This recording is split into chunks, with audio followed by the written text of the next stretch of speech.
Item ಯಾವುದೇ ಇರಲಿ try ಮಾಡಿ ಆಚಿ ಚಿಕನ್ ಮಸಾಲಾ. ಆಚಿ ಚಿಕನ್ ಮಸಾಲಾ. ಸಾಕಷ್ಟು ಅಪಪ್ರಚಾರಗಳು ಅವತ್ತು ಕೂಡ ಆಯಿತು, ಇವತ್ತು ಕೂಡ ಆಗ್ತಾ ಇದೆ.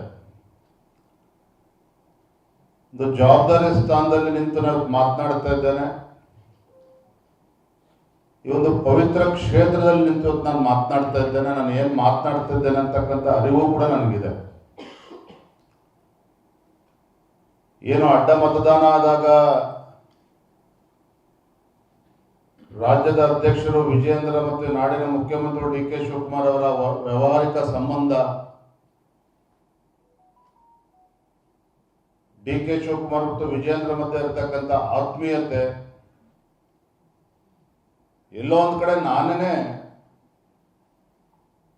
ಅಡ್ಡ ಮತದಾನಕ್ಕೆ ಅವಕಾಶನ ಮಾಡಿಕೊಟ್ಟಿದ್ದೇನೆ ಅನ್ನುವ ಆರೋಪಗಳು ಕೂಡ ಸಾಮಾಜಿಕ ಜಾಲತಾಣಗಳಲ್ಲೂ ಕೂಡ ಚರ್ಚೆ ಆಗ್ತಾ ಇದೆ, ಪತ್ರಿಕಾ ಮಾಧ್ಯಮಗಳಲ್ಲೂ ಕೂಡ ಚರ್ಚೆ ಆಗ್ತಾ ಇದೆ. ಈ ಚರ್ಚೆಗೆ ಗ್ರಾಸ ಆಗಿರ್ತಕ್ಕಂಥದ್ದು ನಮ್ಮವರೇ ಅನ್ನೋ ಅರಿವು ಕೂಡ ನನಗಿದೆ. ಆದರೆ ನಾನಿವತ್ತು ಸ್ಪಷ್ಟಪಡಿಸ್ತಾ ಇದ್ದೇನೆ, ನಮ್ಮ ಪ್ರಧಾನಮಂತ್ರಿಗಳು ನರೇಂದ್ರ ಮೋದಿಜಿಯವರು, ಅಂದಿನ ರಾಷ್ಟ್ರೀಯ ಅಧ್ಯಕ್ಷರು ಅಮಿತ್ ಶಾಜಿಯವರು ಮತ್ತು ಎಲ್ಲ ಹಿರಿಯರ ಒಂದು ಆಶೀರ್ವಾದದಿಂದ ಇಷ್ಟೆಲ್ಲ ಹಿರಿಯರ ನಡುವೆ ಇಂಥ ಜವಾಬ್ದಾರಿ ಕೊಟ್ಟಂತ ಸಂದರ್ಭದಲ್ಲಿ ರಾಜ್ಯದ ಅಧ್ಯಕ್ಷನಾಗಿ ಇಂಥ ಕೀಳು ಮಟ್ಟದ ಕೆಲಸವನ್ನು ಮಾಡ್ತಕ್ಕಂಥ ಪ್ರಶ್ನೆ ಉದ್ಭವ ಆಗೋದಿಲ್ಲ. ವಿಜಯೇಂದ್ರ ಮತ್ತು ಡಿ ಕೆ ಶಿವಕುಮಾರ್ ಮಧ್ಯೆ ಯಾವುದೇ ರೀತಿಯ ವ್ಯಾವಹಾರಿಕ ಸಂಬಂಧವೂ ಕೂಡ ಇಲ್ಲ, ಯಾವುದೇ ಒಂದು ಆತ್ಮೀಯತೆಯೂ ಕೂಡ ನಮ್ಮ ಮಧ್ಯೆ ಇಲ್ಲ.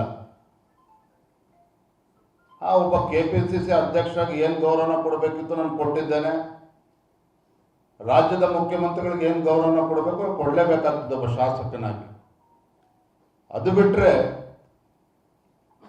ನಮ್ಮ ನಡುವೆ ಯಾವುದೇ ಒಂದು ಆತ್ಮೀಯತೆ ವ್ಯಾವಹಾರಿಕ ಸಂಬಂಧ ಇಲ್ಲ ಅನ್ನೋದನ್ನು ನಾನು ಮತ್ತೆ ಸ್ಪಷ್ಟಪಡಿಸ್ತಾ ಇದ್ದೇನೆ. ನಾನು ಭಗವಂತನ ಪ್ರಾರ್ಥನೆ ಕೂಡ ಸಲ್ಲಿಸಿದ್ದೇನೆ. ಯಾರು ಈ ರೀತಿ ಅಪಪ್ರಚಾರವನ್ನು ಮಾಡ್ತಾ ಇದ್ದಾರೆ ಆ ಭಗವಂತ ಒಳ್ಳೇದು ಮಾಡಲಿ ಅನ್ನೋ ಪ್ರಾರ್ಥನೆ ಕೂಡ ನಾನು ಸಲ್ಲಿಸಿದ್ದೇನೆ.